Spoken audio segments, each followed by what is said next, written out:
Selamat pagi anak-anak kelas 2 yang hebat. Bagaimana kabar hari ini? Semoga kalian selalu sehat dan bahagia dan pasti semangat. Nah, sudah sarapan? Pasti sudah. Nah, mari kita bersama-sama siapkan buku dan alat tulis kita untuk belajar agama pada pagi hari ini. Pada pagi hari ini akan belajar bersama-sama, yaitu tentang bekerja sama dengan teman. Adapun tujuan pembelajaran pada hari ini agar kita bersama-sama mengetahui, memahami manfaat bekerja sama. Namun sebelum itu kita awali dengan berdoa dulu. Kita ambil sukap doa yang bagus. Dalam nama Bapa dan Putra dan Roh Kudus. Amin. Terima kasih ya Tuhan, Kau telah memberikan kehidupan baru pada pagi hari ini dan cuaca yang cerah pada pagi hari ini yang memberikan semangat kami untuk belajar. Terima kasih juga Tuhan, Kau telah memberi kami teman-teman untuk bekerja sama dan saling membantu, dan ajarilah kami Tuhan untuk bekerja sama dengan riang gembira. Kemuliaan pada Bapa dan Putra dan Roh Kudus, seperti pada permulaan, sekarang, selalu, dan sepanjang segala abad. Bapa Yosef, lindungilah kami. Amin. Dalam nama Bapa dan Putra dan Roh Kudus. Amin. Anak-anak yang terkasih, kita siapkan buku halaman 20. Kita amati gambar tersebut, yaitu gambar lomba menghias telur. Ada 4 anak yang mengikuti lomba ini dalam satu kelompok ya. Mereka masing-masing berbagi tugas.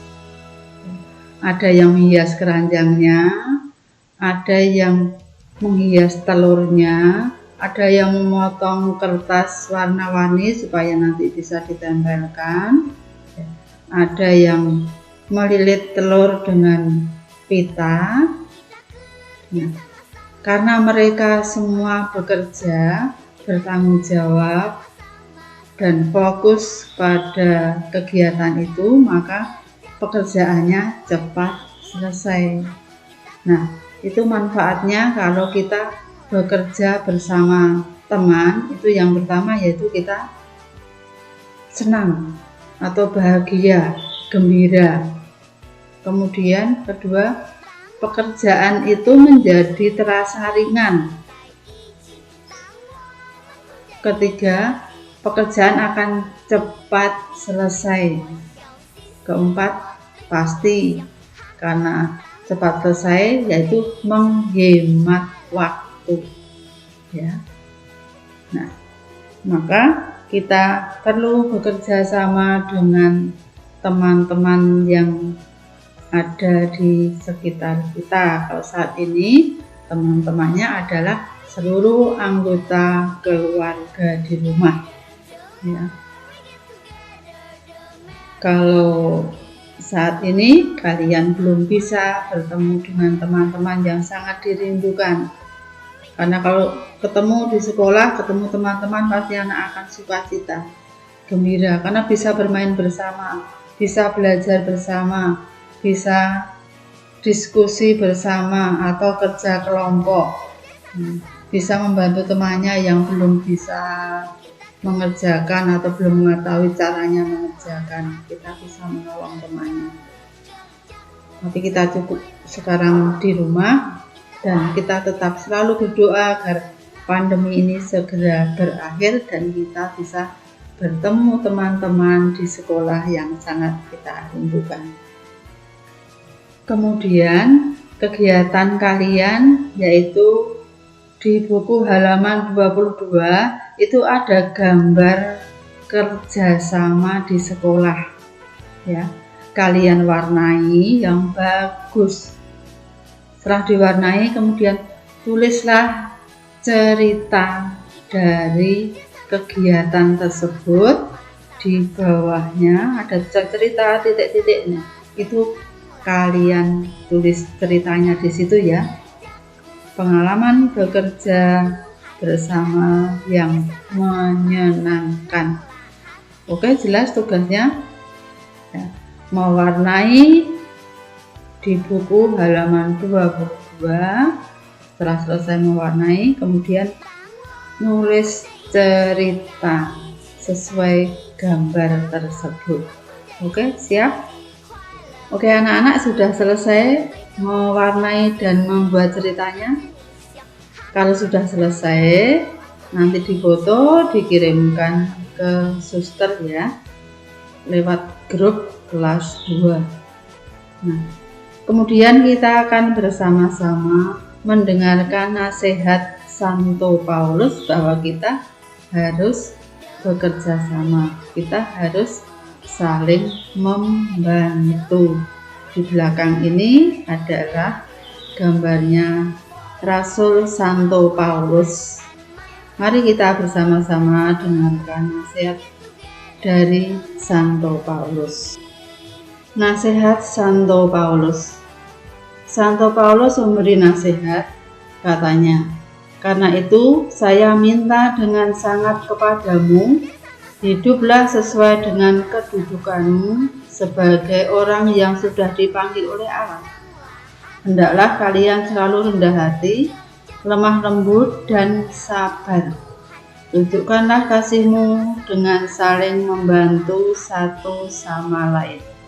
Berusahalah sungguh-sungguh untuk hidup dengan damai, supaya kesatuan yang diciptakan oleh Roh Allah tetap terpelihara.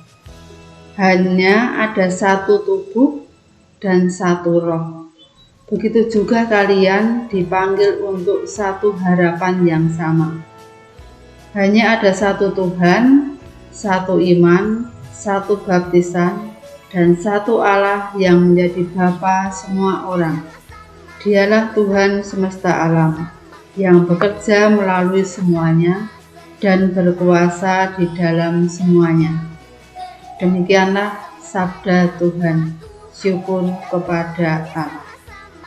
Anak-anak yang terkasih, ini Santo Paulus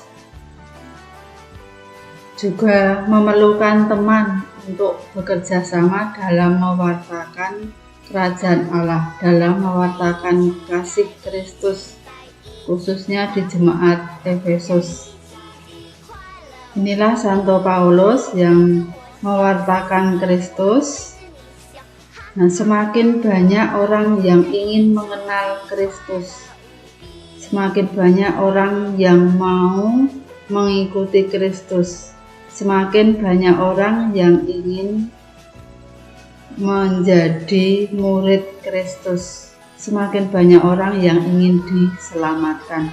Kita juga sebagai pengikut Kristus, kita juga tentunya ingin diselamatkan oleh Tuhan, yaitu apabila kita saling mengasihi dan saling membantu atau bekerja sama,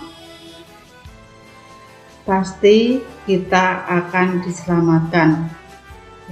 Kita hidup dalam kasih, jadi jauh dari dosa. Kita terbebas dari dosa kalau selalu hidup dalam kasih satu sama lain, supaya kita menjadi murid-murid Yesus yang sungguh-sungguh tangguh. Kalau kita selalu berusaha untuk hidup dalam satu kasih Kristus. Sekali lagi, di dalam Kristus kita bekerja bersama teman sehingga sangat menyenangkan. Pekerjaan menjadi lebih ringan, cepat selesai, hemat waktu. Karena teman adalah anugerah Tuhan yang membantu kita untuk tumbuh berkembang. Seperti Paulus juga memerlukan teman-teman untuk tumbuh berkembang dalam mewartakan kasih Kristus. Dan Kristus selalu menyertai kita semua seperti Kristus dalam gambar itu adalah menyertai Paulus dan teman-temannya. Kita juga selalu disertai Tuhan Yesus dalam setiap kegiatan kita. Maka kita harus melakukan kegiatan yang baik, kegiatan yang sungguh-sungguh membuat Tuhan itu bangga terhadap kita sebagai anak-anaknya yang selalu hidup di dalam kasih Kristus. Oke anak-anak, selamat belajar. Tuhan memberkati. Semangat kelas 2. Terima kasih anak-anak telah bersama-sama menyimak pembelajaran pada hari ini. Jika ada hal yang belum jelas, bisa WA kepada suster, menanyakan kepada suster ya. Selamat belajar. Tuhan memberkati.